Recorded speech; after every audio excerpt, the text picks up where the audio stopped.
Good evening, treasure seekers. We have a very special episode tonight.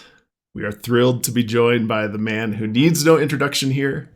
Dare we say the Michael Jordan of treasure hunts, Jon Collins-Black.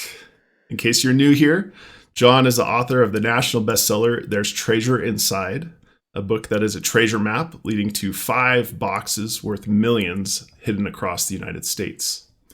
Treasures include Bitcoin, sports memorabilia, gold medals, precious metals, and rare gems. Jon spent nearly 5 years acquiring and hiding these treasures and writing There's Treasure Inside. It's a true national treasure hunt. Welcome, Jon. Hey guys, thanks for having me. Thanks. Yeah, we know we appreciate your time here. And is it all right if we just jump right into questions? Sure, it's fine.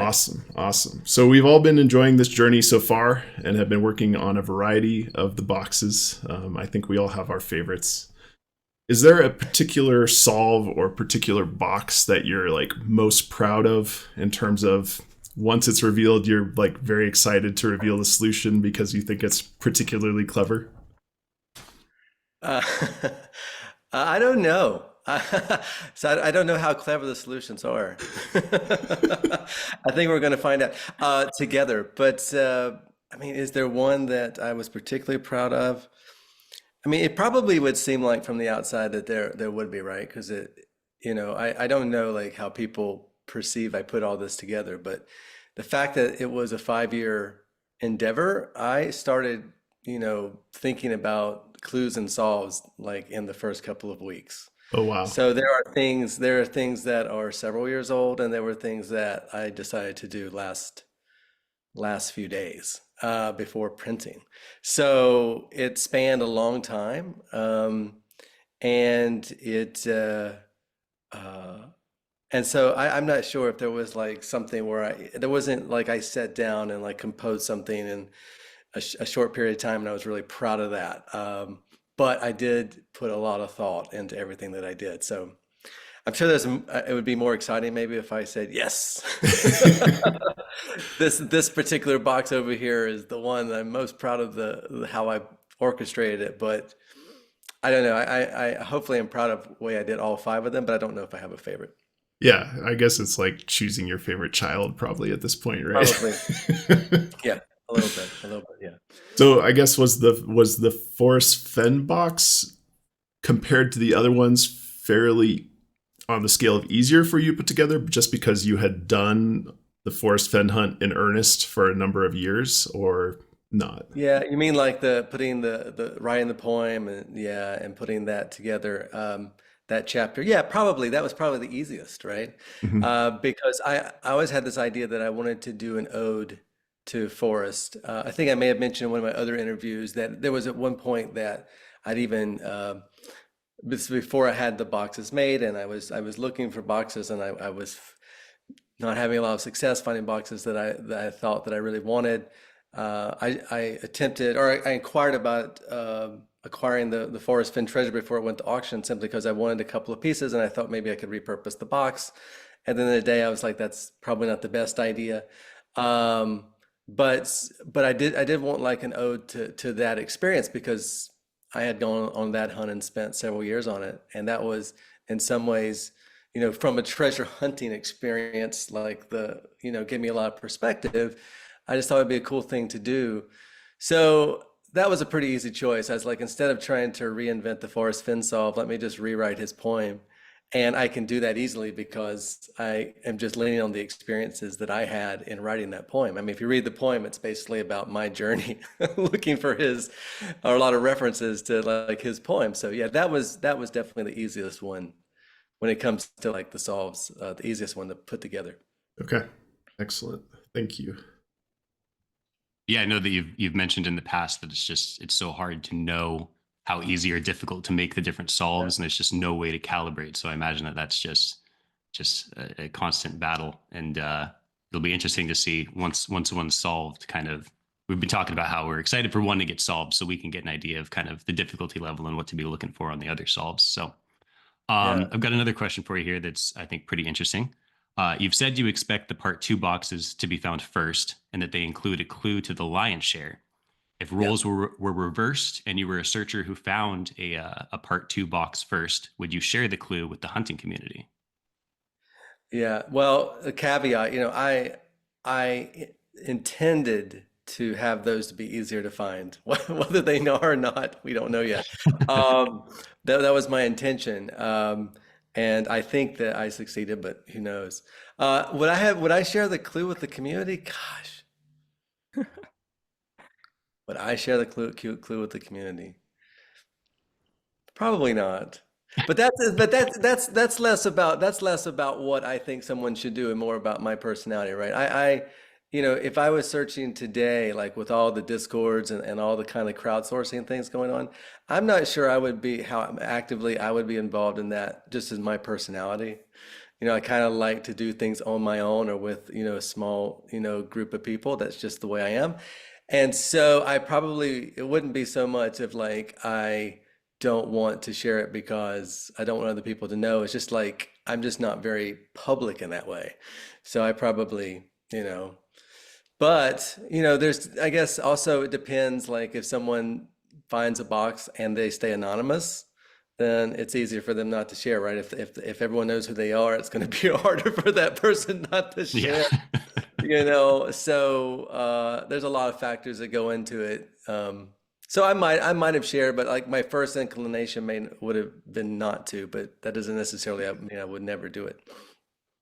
Yeah, one thing I'm really interested to see, especially if the person who finds the first box stays anonymous, is if we end up seeing multiple clues start surfacing. I know we've seen some people making specific trail maps to kind of throw other searchers off. So it'll be interesting to see if yeah, like I said, especially if they remain anonymous, if in the different discords and Reddits and stuff, we get different clues surfacing and trying to decipher Apparently which some one of those is the people, real clue. apparently some people have left treasures for other people to find. I've seen that. Yeah. Yeah. Which I Well, we guess were is Yeah, interested in cool. asking you that question, and I don't think we've even really discussed it amongst ourselves. We're obviously, because we have this podcast, we obviously enjoy sharing and collaborating with other people. But it is kind of ironic because I think the three of us are pretty private people as well. So it's funny that we ended up creating this podcast, and it'll be interesting if we were to ever find a part two box and get that clue. Be interesting to see how that discussion goes, balancing our collaborative nature with the podcast, with our So you don't know if kind you of would natural share it. private nature. We haven't had that discussion, so yeah, I don't know if it's worth having live right now, but it's food for thought, certainly. yeah. I mean, it's definitely a really interesting dynamic with all the collaboration and wanting to be able to think independently as well. So it's a fine line to walk. Um, my first question for you, I want to talk a little bit about the boxes themselves. And so I would Right. love to hear more about like your collaboration with Seth Gould creating these boxes. Like, did you have an aesthetic vision heading into this for each of the boxes? Did you kind of have an idea of what you wanted those puzzle box mechanisms to be for each one? Or did you really just like let Seth run with it? So just love to hear about that collaboration.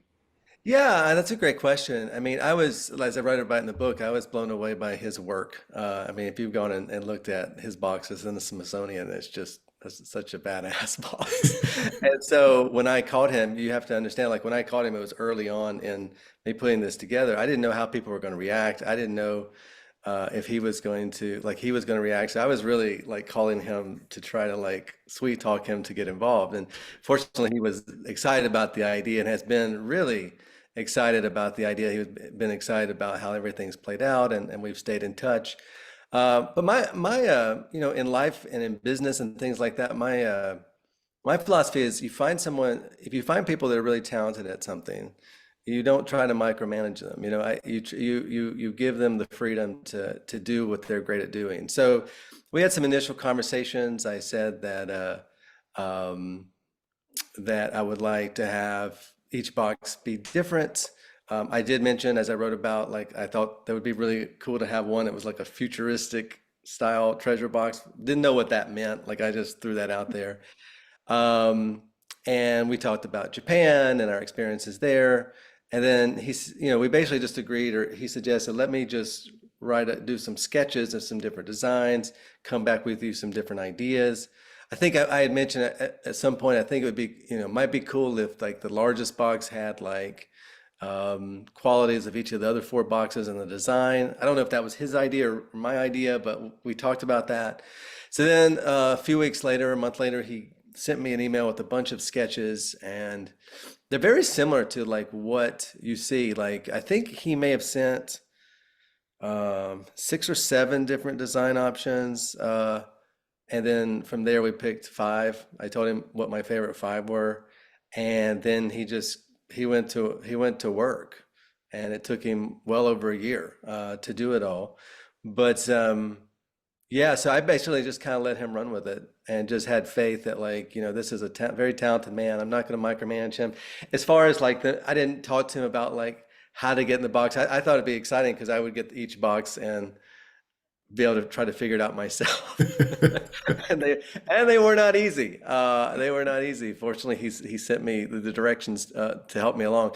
So I think maybe I mentioned to him originally that, or we came to the conclusion very early that each box would have its own mechanisms. That's just part of it. Each box is going to be designed differently. It's going to have its own mechanisms.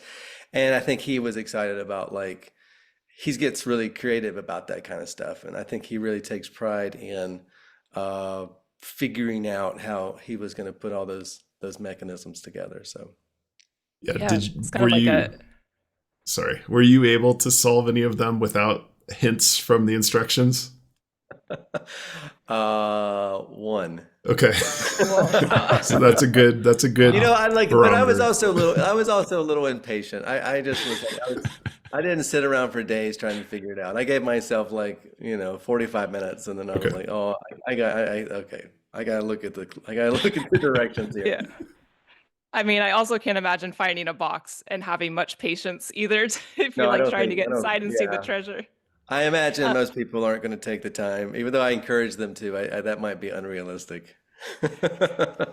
So I do want to clarify based off of your answer, you kicked off the box design process before all the part 2 boxes were even developed. Is that correct? It's part 2 solves, you mean? Or Yeah, box? the part 2 solves.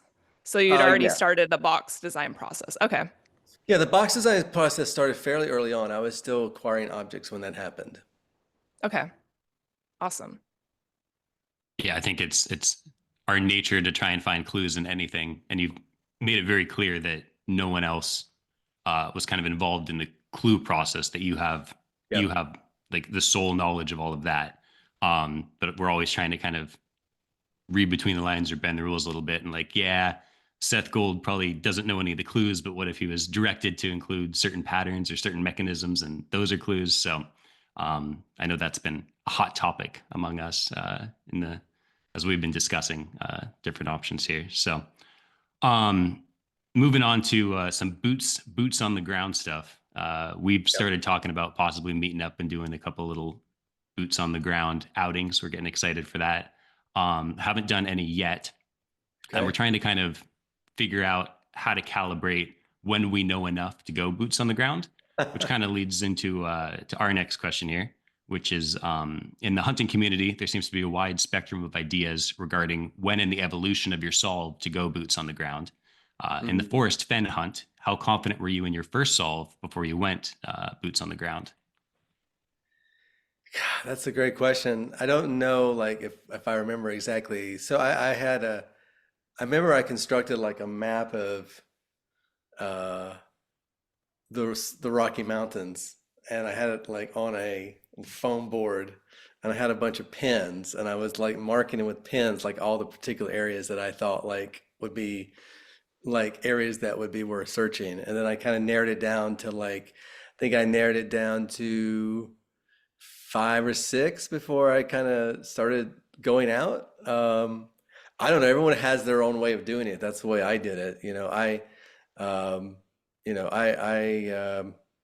my goal wasn't to try with Forrest's wasn't to try to pinpoint the exact location. It was to try to get an area and then go and search that area. Of course, then when I went out, as you'll experience, And as I write about in the book, like no matter how far you zoom in to like Google Maps or whatever thing that you think you have to give you perspective, when you go on the ground, it's completely different. And the world is much, much bigger than you expect it to be. And there's a lot more area to cover than you think there is if you've been just going off of like, the computer. So once I got there, I was like, oh boy, there's a lot more here than, or maybe this hill is a lot taller than I realized, or whatever the case may be. So I can't answer that question for you because I think it's probably going to be based on your personality, right? Some people are going to want to get out there and just go exploring because that's what they do and they want to follow their nose.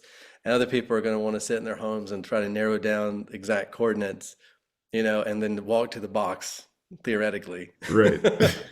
So, I can't really say one's better, one's worse.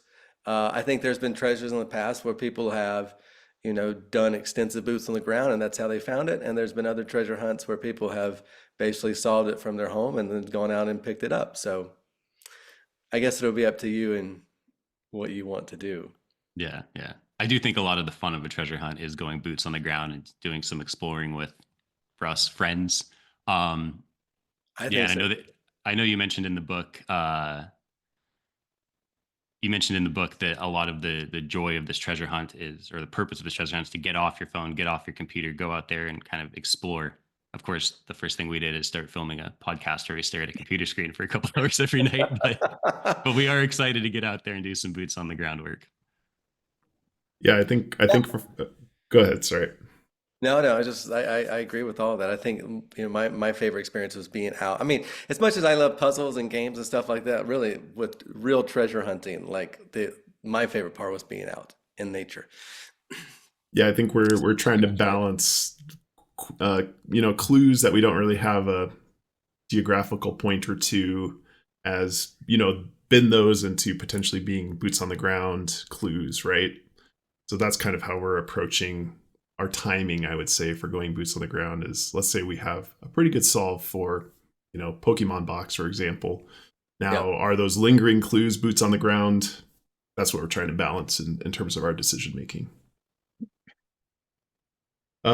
Chapter 5, an exercise in faith. You discuss the pitfalls of online communities, the potential pitfalls of online communities, and we kind of touched on this a little bit. As a searcher of the Forrest Fenn treasure, what was your experience with these types of resources, either message boards, I think that you've mentioned in the past, and how do you balance your thoughts versus, let's say, an online consensus or an online solve?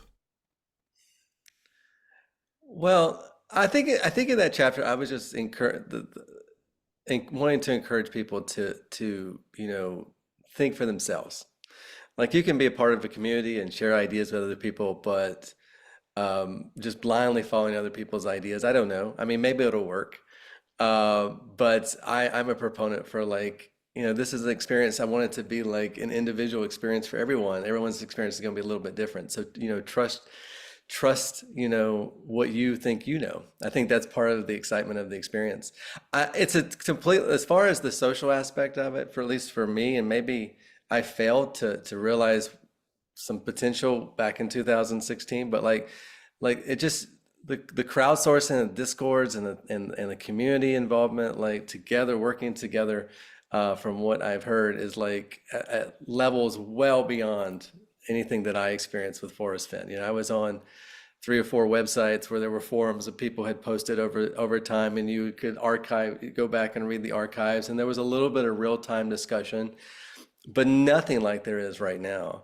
So it's, I think it's awesome. I think it's maybe a testament to our social media, how it's changed the landscape. Maybe it's also a testament to having a little bit younger demographic. I've wanted to go out to a wider. I just say that, like, I don't know what Forrest, if he had an intention, but like, I have been tended to want to go out to a broad demographic with the items that I acquired, with the promotions I've done, with the interviews I've done. You guys seem to be on the younger demographic. I think that's great, and so I think that is something that, like, maybe is a little bit more of a more youthful generation type thing. So I think there's probably great resources and collaboration, but don't forget to think for yourself at the same time. Yeah, I mean, the amount of content that's being generated, particularly on the Discords, is like, it would have to be a full-time job to keep track of all of those threads, and none of us have Yeah. time for that. So we try to be a resource, I think, for the community in terms of distilling through some of the best thoughts that we think are on there and trying to distribute those, because I don't think anybody can keep up with the amount of traffic, like you said.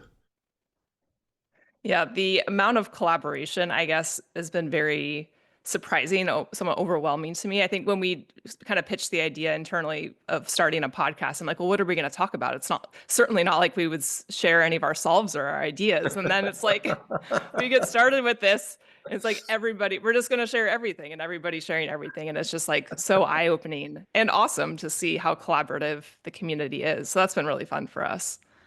Yeah, I do want to ask, oh, go ahead, Blake. I was just gonna say it almost seems like there's two camps of people that are involved in this. Ones that are like super excited to get the treasure, which obviously we would be part of that camp, but we're also in the camp of like, we just want to be able to contribute some nuggets, right? To if some of our nuggets were right and we're part of the solved, and then like that's our joy, right?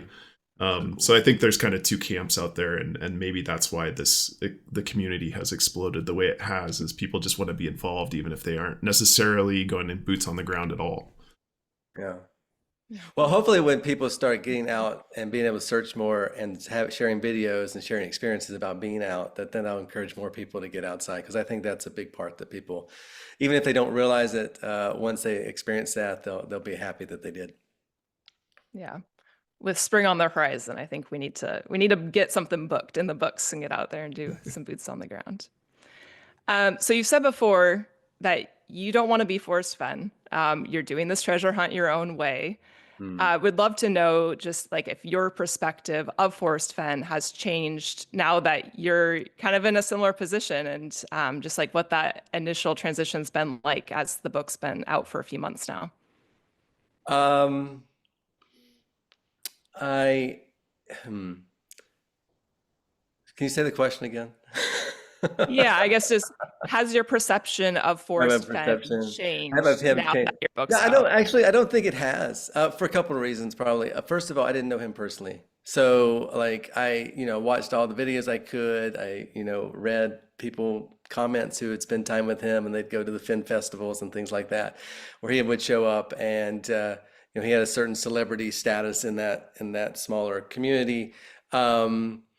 But I don't know if my perspective of him ever changed, because I didn't get the chance to know him personally. I don't feel like I could really get the chance to know him by watching videos. At the same time, I think I had a lot of time to think about what this might be like to be on the other side of it. And I think that my perspective of that was pretty accurate. And the media side of it blew up faster than I was expecting, in large part because I have a great PR people working with me. But I don't think my perspective of him's changed. I think I just have, I think a lot of my assumptions probably were confirmed. I think that I don't want to speak for him because I didn't know him, but from what I've been told or what I've seen, when he started his treasure hunt, I don't know if he ever thought it was going to get national media. I don't know if he was able to actually think, really think through the implications. I think that, he had to kind of learn in real time. I had the advantage of seeing how all that played out and how it kind of evolved. And of course, there's been lots of other treasure hunts of different types in the past in different countries and things like that. His wasn't the only one, but his was very prominent. I think it's a good comp for this. And so, I think I had a chance to learn some stuff from it and go in a little bit more like eyes wide open and not be caught off guard and not be surprised. But I don't think my perspective of him has changed. Yeah, I think as a hunter, it's kind of natural to at some points be like, well, what would be my perspective, or how would I be viewing this situation through the lens of the person who put on the hunt? And so Sure. I don't know, it's kind of like overwhelming to think about. There's so many different aspects. Yeah, so that's super No, well, interesting. I think that's an example, right? I'm not sure if Forrest realized in the beginning that everything he said would be every word that he said would be scrutinized for every potential meaning or clue. I went in knowing that that was going to happen. So that's a huge advantage, right? That's a huge advantage because like if you don't know that's going to happen, you might have to adjust midstream and might have treated things differently in the beginning than you treated later, and then that's documented. And why did you do that? Well, maybe that's just because you didn't know what, you didn't have a reference to go by. I think I was more prepared in that way. You said that you did go in eyes wide open. Was there anything that did surprise you? So far, Yeah. um,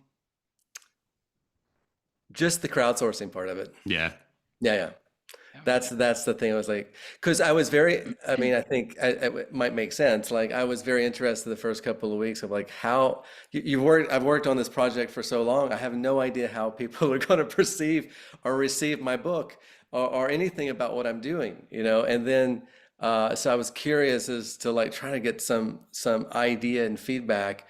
Of course, I couldn't be there myself, but like I had some eyes and ears helping me, and. And so that was a thing that was like, whoa, that's wild, but great at the same time. Perfect. All right. My next question is the one I'm most excited to ask. And I know that Okay. I know that you're only going to be able to give so much information. It's going to be limited, if anything, but I'm still going to ask. Now that the book's been out for a few months and you're starting to get a sense of how readers are interpreting your book and its rules and instructions in particular, is there anything you find yourself wishing that you'd made clearer in the book, or anything you find yourself wishing that readers would stop disregarding? Because I know we're guilty of that sometimes, where you say something explicitly and then we're like, well, maybe he doesn't really mean that. I think my answer is going to be disappointing. Yeah, it's all right. Fair That's enough. all right. Because, well, first of all, I'm not like watching every minutia detail and stuff like that. So I was more interested in the beginning of just kind of getting a general sense. But I think some things are, from what I've seen and heard, I think things are playing out kind of like in some ways, the way I expected. So that's kind of cool. But no, I would never discourage some. I wouldn't. No, I wouldn't discourage people or encourage them in either way, shape, or form. Okay. Yeah, no, I just Sorry. know that we read. I just know we're so guilty of, you say some very specific things in the book, and if it doesn't fit what we want, it's kind of that very similar to that confirmation bias. We're like, well, maybe he meant that in a different way, and we try and just brush it off. But you are very clear in some of the things you say in the book, and we just got to remind ourselves of that. Well, here's the thing about confirmation bias in my book. I would say this, like my book's a long book, like 240 some pages, right? So there's plenty of information. It's chock full of information. So there's plenty of ways to confirm our biases with material that is that large, right? So Forrest was like a poem. It was more than a poem, but we'll just say it was a poem. And, so that's like more narrow. This is broad. And, I would just say like take the opportunity, if you'd like, to apply that to your life, like learn from this experience and say, well, where are the other places in my life that I'm using confirmation bias that I can maybe be aware of, and that would actually help me in other ways, and so, I think that's the takeaway, I would say. That's excellent advice. You mentioned a number of times in the book that you and your family enjoy board games and escape rooms. Can you tell us a little bit about your favorite escape room experiences or current board games you enjoy? And I'm asking this from the perspective of a big board gamer. I go to conventions and things like that myself. So. Oh, you're a real nerd, huh? Yep. You should see my game room. Yep. I'm like nerd adjacent, I think. some of my friends are more nerdy than I am. But well, first of all, I haven't been able to do many escape rooms since my children were born, and since COVID happened. Yeah. But back before all that, me and my wife were doing quite a bit, and I was getting my friends involved with it. One of my favorite escape room experiences was my very first one. I went to downtown LA. It was like this really large escape room. They paired us up with a bunch of strangers. There were like 13 of us. There was like a 12-year-old kid was part of the group. And we actually solved it. Like we didn't know what we were doing. We totally solved it. And it was cool because we had the kid and he had a perspective the adults didn't have, and it actually helped us out. And so that was probably one of my favorite experiences. But as far as games, I mean, me and Kim play. So there's these at home, we say escape room games. They're Yeah. not really escape rooms, but I, there's if you've heard of exit games, yep. Oh yeah. which is done by a couple in Germany. And then there's, what is it called? There's the French company that has the Un- escape games. Unlock. Unlock, right? Yep. Yeah.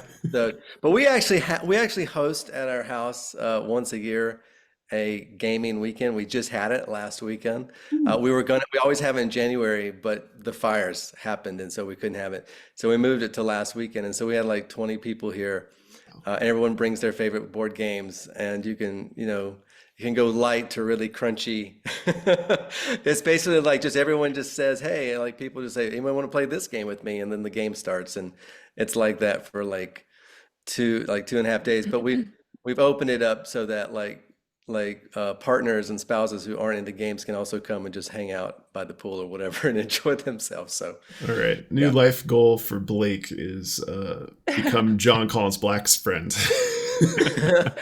Yeah, get come to on the annual invite gaming list. weekend. Okay. You'll have to look into the like escape room advent calendars. Blake gets us those every year in Oh, we December. actually did that for Christmas. Oh yeah? Yep.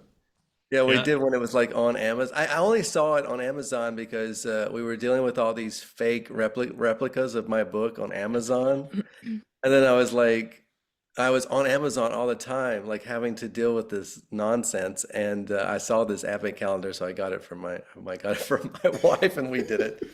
It wasn't exactly as high quality as some of the other things that we've done, but Yeah. Yeah, It's a little we fun did thing it to do right. every day in December. Yeah. yeah. We've probably, I don't know, maybe done it 4 or 5 years now, and it could be a fun way to get your kids into the escape room scene as well with some of those mini games. I'm really curious. This is my favorite question. So once you acquired all the treasures, how long or how overwhelming, I guess, was it to try to figure out how to create the story arc of how these items would all come together within the book? Yeah. Because they obviously all have such unique stories tied to them, and you were able to put a bow on it so nicely. Well, thank you. It was extremely hard. It was extremely hard because there were so many things I was trying to do with this book, and there's never been a book like this. There was no comp, there was no direction, and I was trying to wrap my mind around how to like tell the stories, build the clues out, and also like have some thoughtful reflections that I thought, were important to add.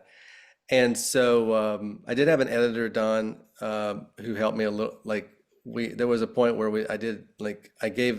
worked on the manuscript for a long time. I gave it to him, and he came back with like a lot of notes that were very painful because I was like, oh my gosh, I basically worked in like a black box writing this for that was the first feedback I got, and he's a very, very um, uh, successful and acclaimed editor. And it wasn't about clues and stuff because in fact he was like, I have no idea, like, are there clues in this book? Doesn't make any sense. But structurally, he came back, and I was like, so it took me about a month just before I'd start writing again because I had to unpack. But then once with his direction, it came together, and it came together, and I was like, oh wow, this is really coming together now. But it was hard. It was very hard. Yeah, I can imagine. I feel like just reading through the book, I spend a fair amount of time just trying to wrap my head around like, wow, he really was able to tie this all together. Whereas maybe almost distracting me from like looking into the clues itself. So I don't know. I need to like just take some additional passes through the book to get really into the details. Yeah, I mean, my goal was to try to create an entertaining book, whether people wanted to search for the treasure or not. And if I did that, then I feel good about it. Yeah, All there's right. been quite a few specific stories where we're like, wow, amazing story that holds up by itself. Love it. Yeah. Yeah, the younger generation saying, "Why isn't there a Netflix documentary about this?" Right? How come we haven't heard about this?